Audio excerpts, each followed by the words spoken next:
Or how tough is it to reset? Just not only playing a match last night, but coming into another Michigan's a little bit feistier team. Yeah. How hard is it to reset coming into this match? Yeah, it is. And like you said, they're a great team, and if they get rolling, they really, really get rolling. And so we knew we needed to cut it off then and there. But I mean, volleyball's a game of momentum. So if you can string along a few points, like you kind of equal it out in that way. And so for us, like Harper said, we knew that we weren't playing Nebraska volleyball at the level that we wanted to be playing it at. So it was more so of, honestly, we looked at it like, hey, we lost by 2 and we didn't play how we want to play. So if we play how we want to play, like, the outcome will come in our favor. And so we kind of just made that mental shift of like, we're going to be fine. We just have to get back and find our own groove instead of trying to play in theirs. Harper, what's it like to watch? Mary had like 4 kills to end the match. What's it like when she's going off like that? Yeah, I think Bergen does a great job of setting the hot hitter, and obviously Mary did that at the end. But, I mean, it's great. Like, Bergen has a balanced attack every game, and I think for all of us, like, at the start of the first set maybe, we didn't have that many kills. Like, we were making a lot of errors, like 10 in the first set. So yeah, I think that was on us. Bergen was getting us good sets, but I think that's just on us to make those better choices, and towards the end we got in our groove. Yeah, so. for sure. Your sister's not across the net, but is there still a little something extra when you play Michigan for you? Yes. Yeah. It's funny just because I saw some of the girls last night at their hotel, and my sister's here watching, so we got to see them and hang out with them a little bit, and I'm really close with a lot of the girls on that team, so it was cool playing them, but it's definitely a different feeling, like not having Kendall over there. It's a different, it's a different type of competition, but love all of them, and I think they played great, so I'm just happy I got to see them all. Is it easier for you to focus on playing your game and not worrying about your sister across the net? Or? Yeah, I think like last year when we played her, I just kind of felt bad. I just didn't want to I just felt bad. But I mean, they've made a lot of progress this year, so I'm proud of them. But I think it's easier for me to focus in when it's not my sister. Final questions. Michigan hit 300 in the first set, and they really dropped off after that. What did you guys do defensively to adjust there? I think it was just sticking to our game plan, and like I said, we weren't really playing Nebraska volleyball, and in a way we were kind of giving them a lot of opportunities to be in system and to score and make it really hard to defend. So it was service pressure that is the biggest key for us, is getting them out of system, and that way our blockers are in a much better position. But I think just, again, going back to playing how Nebraska volleyball has played for however many years and just focusing on our side of the net. Yeah, I think since we started serving tougher, we got them out of system, and it helped us a lot. And in the first set, we weren't passing great, so we were out of system too. But I think it's just about service pressure. Thank you.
Coach Cook will open it up with a statement.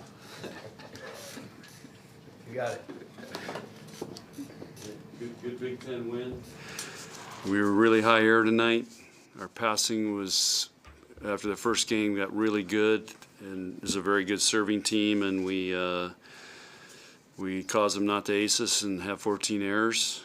And but I thought we were really just up and down with our play tonight. But we found a way to survive. After we lost game one, we found a way to come back and put some pressure on them. And I thought our serving was pretty good and stressed them. And then, game four, we went back to high air again. So it was like this, all night it felt like. Was that up and down a result of what was going on your side of the net or what Michigan was doing? Well, Michigan's a very good team, but a lot of it, we just were not in a great rhythm tonight. And I don't know why, because we hit great last night, and we just were not in a great rhythm tonight. With Allison Jacobs, what do you just respect about her, and what do you wish you would have done a better job on defending her? Well, she hits from everywhere. She does a really nice job. She's blowing it off our block. Again, it just is so frustrating because we're in discipline. We're pulling our hands, and but for her size and what she does, how many blocks did she have tonight? She had a stuff on Andy and 2 other block assists. So she had 3 of their 7 blocks or close to it. So. She's just a really good player. For some reason, she doesn't serve, so I don't know what the deal is on that. But she carries a big load for them. Of your 27 hitting errors, 20 were unforced, not on blocks. What? I know. What was going wrong there? I don't know. It's just, I don't know. They just were, and they were some bad hitting errors. Like way out. So I don't know. I don't know if it was our focus or we weren't really gotten a great rhythm all night. Kennedy had a serving run in the 4th set that kind of got you back into it. What can be good when she's serving back there? Well, she had Ohio State. I think she had a couple aces last night. She had a couple runs, and she plays really good defense. So. But yeah, we got number 9 down the line there in that run, so she did a really nice job on that. And but she also brings great energy when she comes in. Now, Lindsay came in, took another couple big swings coming off the bench. That's not easy to do, but she brings another. I felt like we had no energy out there, and I just felt like the crowd got fired up when she came in. She brought energy, and that really, we would run 4 or 5 points right there to win that thing. So that's why we call them game changers. To start the second set, it seemed both Harper and Merritt had 5-0 runs with a couple aces in it. Did that kind of flip the switch, being more aggressive on the service line? That shake off that first set? Well, we were. I thought we served really well all night. So that's where we did get some aces, and Merritt had it going, and then even Merritt missed after that timeout in game 4, but then she came back and thumped a couple other really good ones and got them in trouble. So I thought our serving created some problems for them, but I thought everybody was. Livy, I don't know how many balls she served tonight. We ran a ton of points in her rotation. We started game 2 with her serving. So I think that's what we did. Because we were just running points in that with her serving, and she played phenomenal tonight. Lexi played great tonight. Laney came in, made some big plays, had a great set that was a huge point for us. So those guys did a nice job tonight.